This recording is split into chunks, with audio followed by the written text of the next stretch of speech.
శివమహాపురాణంలో రుద్ర సంహితలో సతీకాండలో 39 చాప్టర్. ఇక్కడ విష్ణు మరి దేవతల చేత అపరాజితుడైన దదీచి వారికి శాపం ఇవ్వటం, రాజైన శివుడికి అనుగ్రహించటం గురించి చెప్పబడింది. బ్రహ్మో ఉవాచ క్షువశ్చాహితకృత్యేన దదీచ సాశ్రమం యయో విప్రరూపమతాస్తాయ భగవాన్ భక్తవత్సలః. బ్రహ్మ మళ్ళీ నారదుడికి ఇలా చెప్తున్నారు.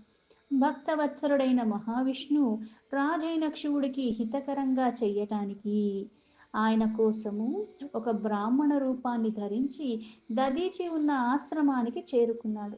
దదీచం ప్రాహ విప్రర్షిర్మభీవంద్య జగద్గురుః క్షువకార్యార్థముద్యుక్తః శైవీంద్రం చలమాశ్రితః. పరమేశ్వరుడు శివభక్తుల్లో శిరోమణి అయిన ఆ దదీచికి నమస్కరించి ఆశ్రమానికి వెళ్ళి ఇక్కడ రాజైన శివుడు ఒక కార్యాన్ని సిద్ధింపచేయటానికి ఈయన మళ్ళీ కపట రూపాన్ని ధరించాడు, ఒక బ్రాహ్మణ రూపంలో. అంటే భక్తుల యొక్క వాత్సల్యానికి, ఆ భక్తికి ఎలా లొంగిపోతాడు పరమాత్మ అన్నది అర్థం చేసుకోవాలి. అందుకుని ఈయన ఆ సాధించటానికి తత్పరుడైపోయి మారు రూపంలో దదీచి దగ్గరికి వెళ్ళి ఆయనకి నమస్కరించి ఇలా మాట్లాడుతున్నాను. విష్ణుర్ ఉవాచ భూభూ దదీచ విప్రర్షే భవార్చనరాతావ్యయ వరమేకం వృణోద్వక్తస్ తద్భవాన్ దాతుమర్హతి. భగవంతుడైన శివుణ్ణి ఆరాధనలో తత్పరుడైపోయి ఉన్నావు, అవినాశివి, ఓ బ్రహ్మర్షి అయిన దదీచి, నేను నిన్నొక వరం అడుగుతాను, దాన్ని నాకు ప్రసాదించు అన్నాడు.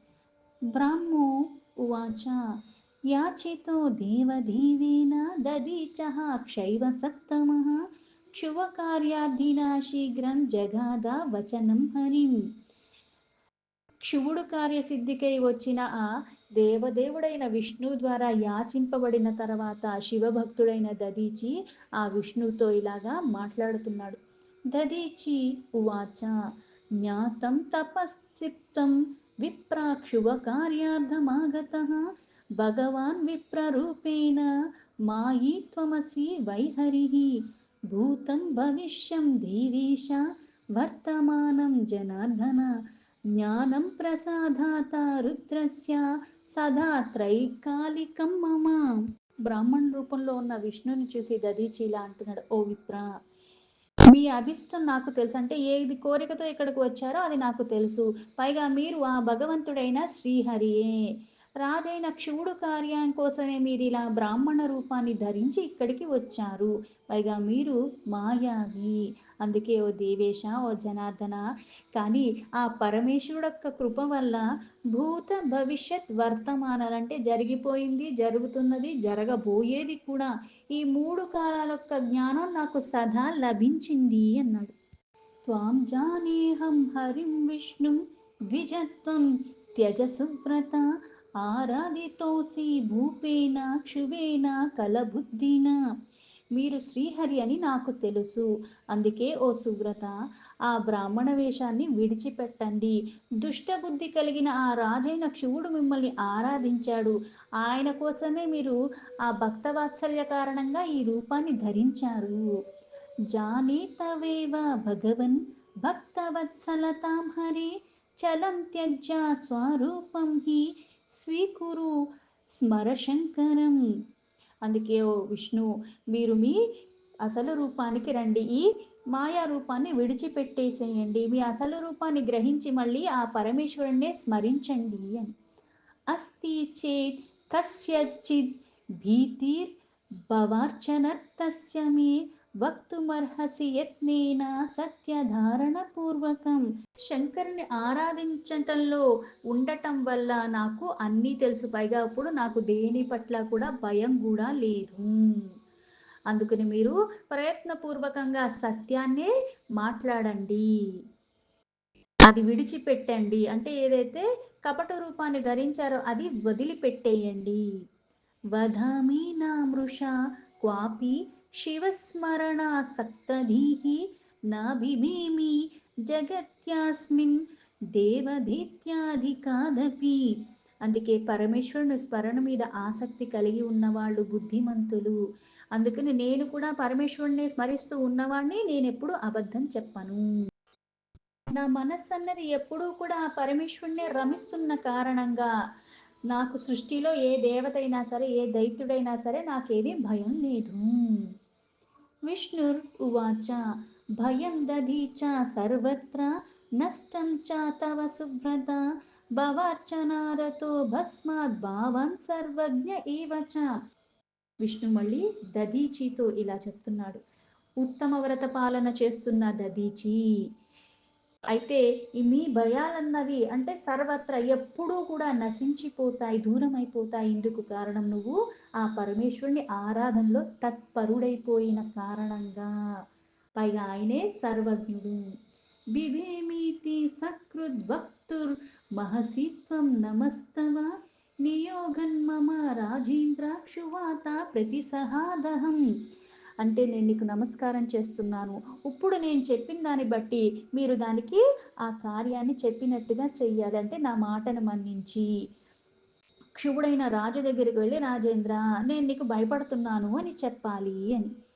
బ్రహ్మో ఉవాచ ఏవం క్షుత్వాపి తద్వాక్యం విష్ణోః సాతు మహామునిః విహస్య నిభర్యః ప్రాహద్దదీచః క్షైవ సత్తమః. బ్రహ్మ మళ్ళీ నారదుడికి ఇలా చెప్తున్నాడు. విష్ణు ఒక్క మాటలు విన్న శివభక్తుడైన, అందులోనూ శ్రేష్ఠుడైన మహాముని అయిన దదీచి నవ్వుతూ నిర్భయంగా మళ్ళీ విష్ణుతో ఇలా చెప్తున్నాడు. దదీచ ఉవాచ నాభిభేమి సదా క్వాపి కృతశ్చేదపి కించన ప్రభావా దేవదేవస్య శంభోః సాక్షాత్ పీనాకినః. దదీచి మళ్ళీ ఇలా చెప్తున్నాడు. నేనెప్పుడూ పీనాకధరి అయిన దేవాది దేవుడైన శంభుడి ప్రభావ కారణంగానే ఎవ్వరి మీద కూడా కించిత్ కూడా నాకేమీ భయం లేదు. బ్రహ్మో ఉవాచ తతస్తస్య మునేః శ్రుత్వా వచనం కుపీతో హరిః చక్రముద్ధమ్య సంతస్తౌ దిదక్షుర్ మునిసత్తమం. బ్రహ్మ మళ్ళీ నారదుడికి చెప్తున్నారు. ఆ ముని ఏదైతే నాకు ఎవ్వరి పట్ల కొద్ది కూడా నాకేం భయం లేదు అని చెప్పేసరికి విష్ణుకి కోపం వచ్చింది. ఒక్కసారిగా లేచాడు. చెయ్యాలన్నంత కోపం వచ్చేసింది. ఒక్కసారిగా తన సుదర్శన చక్రాన్ని పైకెత్తాడు. అభవత్ కుంఠితం తత్ర విప్రే చక్రం సుధారుణం ప్రభావాచ్చాతదీక్షస్య నృపతిః సన్నిధావపి దృష్ట్వా తం కుంఠితాస్యం తచ్చక్రం విష్ణుం జగాదః దదీచః సస్మితం సాక్షాత్ సదా సద్వ్యక్తి కారణం. అయితే ఇలా సుదర్శన చక్రాన్ని అయితే ఎత్తాడు. రాజైన శివుడి ముందుగానే ఇక ఇక్కడ భయంకరమైన ఆ సుదర్శన చక్రాన్ని ఏదైతే విడిచిపెడుతున్నాడో, కానీ ఇక్కడ పరమేశ్వరు యొక్క ప్రభావం చేత అది ఏమీ చెయ్యలేదు. అయితే ఆ చక్రాన్ని ఏమీ చెయ్యకపోయినప్పటికీ కూడా అక్కడ మళ్ళీ చూస్తున్న దదిచేమో నవ్వుతూనే ఉన్నాడు. ఎందుకంటే ఇక్కడ సకలానికి మూలమైన ఆ సర్వేశ్వరుణ్ణి ఆ శివరూపంలో ధ్యానిస్తూ ఉన్నవాడు. ఈయన మళ్ళీ కోపానికి లోబడి ఏదైతే చక్రాన్ని ప్రయోగించాడో ఆ అస్త్రం విఫలమైపోయింది. అందుకే శ్రీహరి లెక్కలేనన్ని ఎన్నో రకాలుగా ప్రయత్నాలు చేసినా సరే ఆయన్ని ఏమీ చెయ్యలేకపోయాడు. అందుకని అనంత విశ్వానికి కారణంగా ఆ పరమాత్మ ఆ శ్రీహరితో మళ్ళీ దదీచి ఇలా అంటున్నాడు.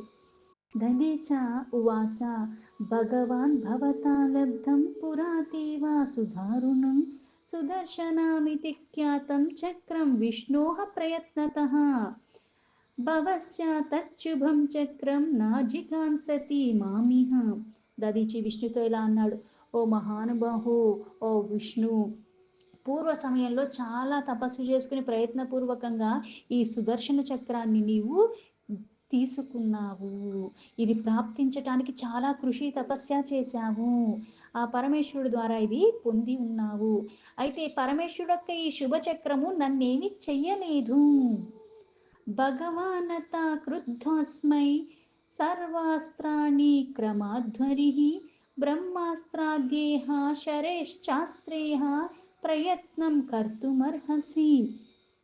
ఆ శ్రీహరి కోపంలో ఇంకా బోల్డ్ బోల్డ్ అస్త్రశస్త్రాలు అన్నీ కూడా వినియోగించేశాడు. అంటే ఇప్పుడు నువ్వు బ్రహ్మాస్త్రం ఇట్లాంటి ఏది వేసినా సరే, ఏ ప్రకారమైన ప్రయత్నాలు ఏది చేసినా దాని ప్రభావం ఏమీ ఉండదు.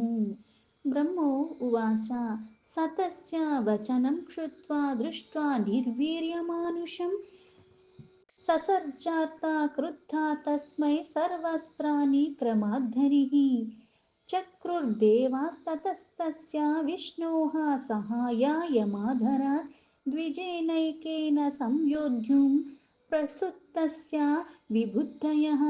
బ్రహ్మబల్లి నారదుడికి ఇలా చెప్తున్నాడు. దదీచి యొక్క మాటలు విన్న విష్ణువు ఇంకా ఆయన ముందే ఇట్లా అంటే తుచ్చమైన మనుష్యుడు అని కోపంతో ఇంకా ఇంకా అస్త్రాలన్నీ కూడా దదీచి మీద ప్రయోగించేస్తూ ఉన్నాడు. అయితే ఇక్కడ దదీచి మాత్రం అంటే ఇక్కడ ఆధారపూర్వకంగా విష్ణుకి సహాయత చేయటానికి మళ్ళీ బోళ్ళు దేవతలు కూడా అక్కడికి వచ్చేసారు యుద్ధం చేయటానికి. చిక్షీపుః స్వాని స్వాన్యాంశు శాస్త్రాణయస్త్రాణి సర్వతః దదీచోపరి వేగేన శక్రాద్య హరిపాక్షికాః కుశాముష్టిమతాధాయ దదీచः సంస్మరణం శివం ససర్జ సర్వదేవేభ్యో వజ్రాస్థితః సర్వతో వశి. విష్ణు పక్షాన ఏదైతే సకల దేవతలు వచ్చారు, దిక్పాలకులు అందరూ వచ్చారు, ఇంద్ర ఆది దేవగణములు వీళ్ళందరూ వచ్చి దదీచి మీద వేగంగా బోల్డ్ బోల్డ్ అన్నీ కూడా అస్త్రశస్త్రాలు ప్రయోగించారు. కానీ ఏదైతే వరం పొందిన కారణంగా అవి ఏమీ జరగలేదు. ఇక్కడ ఈయన జితేంద్రియుడిగా ఉన్నాడు, ఆ పరమేశ్వరుణ్ణే స్మరిస్తూ ఉన్నాడు. అయితే ఈ పరమేశ్వరుణ్ణే స్మరిస్తున్న దదీచి ఒక్కసారిగా తన చేతిలోకి కుశగ్రాసాన్ని తీసుకుని అప్పుడు మళ్ళీ ఆ సకల దేవతల మీద ప్రయోగించాడు. శంకరస్య ప్రభావాత్తు కుశముష్టిర్మణిర్హిస దివ్యం త్రిశూలం భవత కాలాగ్నిన సదృశం ముని. ఓ ముని, పరమేశ్వరుడు యొక్క ప్రభావ కారణం కుశగ్రాసాన్ని తీసుకుని ఏదైతే దదీచి ప్రయోగిస్తున్నాడో దేవతల మీద, అది కాలాగ్నితో సమానమైన దివ్య త్రిశూలంగా మారిపోయింది. దగ్ధుం దేవాన్మతిం చక్రే సాయుధాన సాసికం చ తథా ప్రజ్వలత్ సర్వతః శైవం యుగాంతజ్ఞాన అధిక ప్రభం. ఇది అగ్ని ఎలాగుంది అంటే ప్రళయకాలం అంటే మొత్తం దహించి వేయపోదు, ఇక్కడ అక్కడ అని కాకుండా అన్ని దిక్కులా అలాగా ప్రజ్వలిస్తున్న అగ్ని. ప్రళయకాలం ఎలా అయితే మొత్తాన్ని ఏది ఉంచకుండా అన్నిటిని తీసివేస్తుందో అంత తేజోమయంగా జ్వాలలతో ఉన్నది. శైవ అస్త్రము ఆయుధాల సహితంగా సమస్త దేవతలందరినీ కూడా భస్మం చేసేయాలన్నట్టుగా. నారాయణోంద్రముఖయేస్తు దైవేహ క్షిప్తాని యాని చ ఆయుధాని సమస్తాని ప్రాణేముస్త్రీషికం చ తత్ దేవాశ్చ దుద్రువుః సర్వే ధ్వస్త వీర్య దివోకసః తస్థౌ తత్ర హరిర్భీతః కేవలం మాయినాం వరః. ఆ సమయంలో విష్ణు ఇంద్ర ఈ సకల ముఖ్యమైన దేవతలందరూ కూడా అస్త్రాలన్నీ అక్కడే విడిచిపెట్టేశారు, వెళ్ళిపోయారు. అయితే ఆయనతో ఎవరైతే వచ్చారో వాళ్ళందరూ మళ్ళీ వెళ్ళిపోయారు.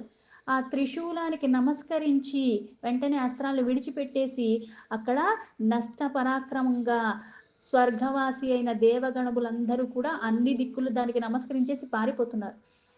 అయితే మాయావియో అయిన ఆ విష్ణువు మాత్రం శ్రేష్టమైన స్వామి ఏకమాత్రం భయభీతుడు కాకుండా అక్కడే స్థిరంగా ఉన్నాడు. ససర్జ భగవాన్ విష్ణు స్వాదేహాత్ పురుషోత్తమ ఆత్మన సదృశాన్ దివ్యాన్ లక్ష లక్షాయుతాని గణాన్ ते चापि युयुधस्तत्र वीरा विष्णुगणास्ततः మునినైకేన దేవర్షే దదీచేన శివాత్మన. ఆ పురుషోత్తముడైన ఆ విష్ణువు తన శరీరానికి ఎలా అయితే అక్కడ ఎన్నో దివ్య గణములతో ఉత్పత్తి ఆ శరీరం నుంచి జరిగినాయి. అంటే దేవతలు పారిపోయారు కానీ విష్ణు యొక్క శరీరం నుంచే కొన్ని లెక్క పెట్టలేనన్ని దివ్య గణములంతా కూడా అక్కడి నుంచి ఉద్భవించాయి ఓ దేవర్షి. తర్వాత విష్ణువులాగే అంటే ఇక్కడ శివస్వరూపము దదీచితో యుద్ధం చేయటం మళ్ళీ మొదలుపెట్టాడు.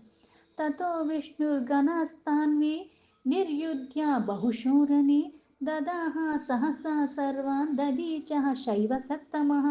తర్వాత శివభక్తుల్లో శ్రేష్ఠుడైన మహర్షి అయిన దధీచి ఆ గణములు ఏవైతే విష్ణు యొక్క శరీరం నుంచి ఉత్పత్తి జరిగాయో వాళ్ళందరితో యుద్ధం చేశాడు, వాళ్ళందరినీ దహించి వేశాడు. తతస్తద్ విస్మయార్తాయ దధీచస్య మునిర్హరిః విశ్వమూర్తిరభూత్ శీఘ్రం మహామాయా విశారదః. మాయా విశారదుడైన విష్ణు ఆ మహర్షి దధీచి అట్లా చేస్తుంటే ఆశ్చర్యంతో మళ్ళీ త్వరగా విశ్వమూర్తిలాగా అయిపోయాడు. తస్య దేహే హరేః సాక్షాత్ పశ్య ద్విజసత్తమః దధీచో దేవతాధీనాం జీవానాం చ సహస్రకం భూతానాం కోటయశ్చైవ గణానాం కోటయస్తథా అండానాం కోటయశ్చైవ విశ్వమూర్తిస్తను తథా. అయితే ఇక్కడ బ్రాహ్మణ శ్రేష్ఠుడైన దధీచి ఆ సమయంలో విష్ణు శరీరంలో ఇక్కడ లెక్కపట్టని దేవతలు ఇట్లా అంత జీవులన్నీ కూడా ఆ శరీరం ఏదైతే విశ్వమూర్తి అంటే విశ్వమే ఆ శరీరంలో కనిపించేలా చూపించాడు విష్ణు. అక్కడ కనిపించేసరికి ఆ శరీరంలో కొన్ని కోటాన కోట్లు అన్ని గణములతో అక్కడ ఉన్నాయి, బ్రహ్మాండమే అక్కడ కనిపిస్తుంది. దృష్ట్వేతదఖిలం తత్ర శవనహి సతతం తథా విష్ణుమాహా జగన్నాథం జగత్స్తవజం మజం విభుం. అయితే అక్కడ చూసిన దదీచి ఆ ముని ఆ జగత్పతి జగత్ సృష్టి ఆ జన్మ ఇంకా అవినాశి అంటే ఆది అంతము లేనివాడు. అప్పుడు ఆ విష్ణువుతో మళ్ళీ ఇలా చెప్తున్నాడు దదీచి. దదీచి ఉవాచ మాయాం త్యజ మహాబాహు ప్రతిభాసో విచారతః విజ్ఞాతాని సహస్రాని దుర్విజ్ఞేయాని మాధవ మయి పశ్య జగత్సర్వం త్వయా యుక్తమతీంద్రితః బ్రహ్మాణం చ తథా రుద్రం దివ్యాం దృష్టిం దదామితి. దదీచి మళ్ళీ విష్ణుతో ఎలా అంటున్నాడు, ఓ మహాబాహు మీరు ఆ మాయని త్యాజించేసేయండి. అంటే ఇక్కడ పరమాత్మ యొక్క యథార్థ తత్వం నాకు తెలుసు, అందుకే మాయను విడిచిపెట్టండి. ఎందుకు అంటే ఇక్కడ ఏమాత్రం నా మీద అది ప్రభావం చూపించదు, తెలుసుకోవటానికి వీలు పడనటువంటివన్నీ కూడా నేను తెలుసుకున్నాను.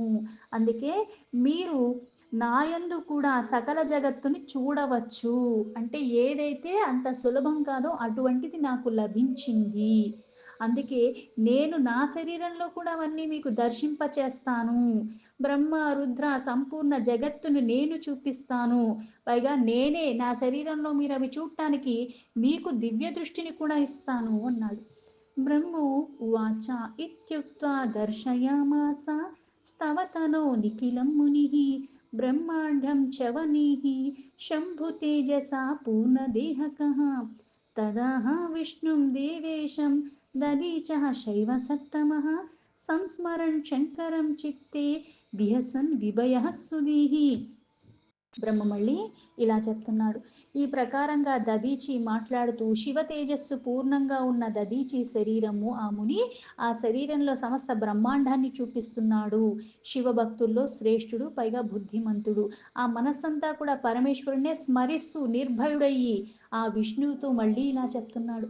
దదీచి ఉవాచ మాయయా త్వనయా కిం వా మంత్రశక్త్యా తవాహరి సత్కామనామిమాం కృత్వా యోద్ధుర్మర్హసి యత్నతః.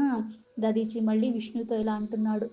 ఇక్కడ ఏదైతే మాయాలైతే మంత్రశక్తి ఏదైతే ఉన్నదో మీరు శ్రేష్టమైన కోరికతో ప్రయత్నపూర్వకంగా నాతో ఇవన్నీ విడిచిపెట్టి నాతో యుద్ధం చెయ్యండి అన్నాడు. బ్రహ్మో ఉవాచ ఏతచ్చుత్వా మునిస్తస్య వచనం నిర్భయస్తదా శంభుర్తేజోమయం విష్ణుః చుకోపాతీవ తం మునిం. మళ్ళీ బ్రహ్మ నారదుడికి ఇలా చెప్తున్నారు. ముని అయిన దదీచి చెప్పిన మాటలు విన్న ఆ విష్ణు మళ్ళీ శివ తేజస్సుతో నిర్భయంగా ఉన్న ఆ ముని మీద మళ్ళీ కోపంతో ఇట్లా దేవర్ష దుధుర్ ఉర్భూయో దేవం నారాయణం చతం యుద్ధు కామాశ్చ మునిన దదీచేన ప్రతాపిన. అంటే అక్కడ ఎవరైతే దేవతలందరూ ఇంతకు ముందు వచ్చిన వాళ్ళు పారిపోయారో ఇప్పుడు దదీచితో యుద్ధం చేస్తున్న ఆ నారాయణుడితో పాటు వాళ్ళందరూ కూడా వచ్చారు. తస్మినంతరే తత్ర గమనమత్సంగతః క్షువః అవారయంతం నిశ్చేష్టం పద్మయూనిం హరిం సురా. ఇదే సమయంలో నాతో పాటు నేను రాజైన శివుణ్ణి తీసుకుని అక్కడికి వెళ్ళాను. నేను అక్కడ దేవతలు విష్ణు అక్కడ మళ్ళీ దదితితో యుద్ధం చేస్తుంటే అక్కడ నేను చూశాను.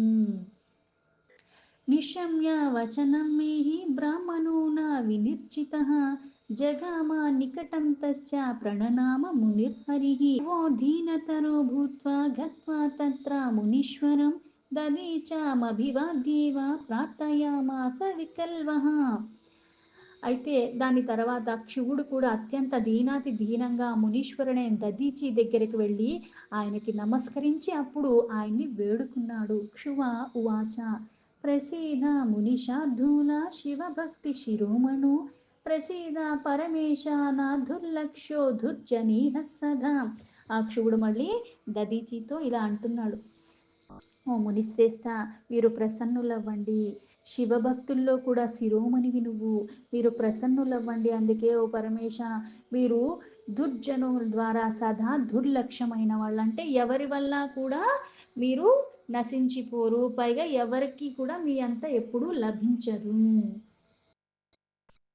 బ్రహ్మో ఉవాచ ఇత్యాకార్య వచస్తస్య రాజ్ఞః సురగణస్య హి అనుజ్జగ్రాహ తం విప్రో దదీచస్తపసాం నిధిః అత దృష్ట్వా రమేశాధీనా క్రోధ విఫ్ఫళితో మునిః హృది స్మృత్వా శివం విష్ణుం శశాప చాసురానపి. బ్రహ్మ మళ్ళీ నారదుడికి ఇలా చెప్తున్నాడు. ఆ రాజైన శివుడు ఎప్పుడైతే దేవతలతో ఇక్కడ చూస్తున్న తపస్య నిధి అయిన దదీచిని అనుగ్రహించమని ఎప్పుడైతే కోరుకున్నాడో, తర్వాత విష్ణువాదినందరినీ కూడా చూసి ఆ ముని ఇంకా కోపంలో అక్కడ మళ్ళీ శివుణ్ణే స్మరిస్తూ విష్ణు ఇంకా వేరే దేవతలందరి సమూహానికి కూడా శాపం ఇవ్వటానికి పూనుకున్నాడు. దదీచ ఉవాచ రుద్ర కోపాగ్నినా దేవాః సదేవేంద్ర మునీశ్వరాః ధ్యాస్త్వా భవంతు దేవేన విష్ణునా చ సమం గణేః.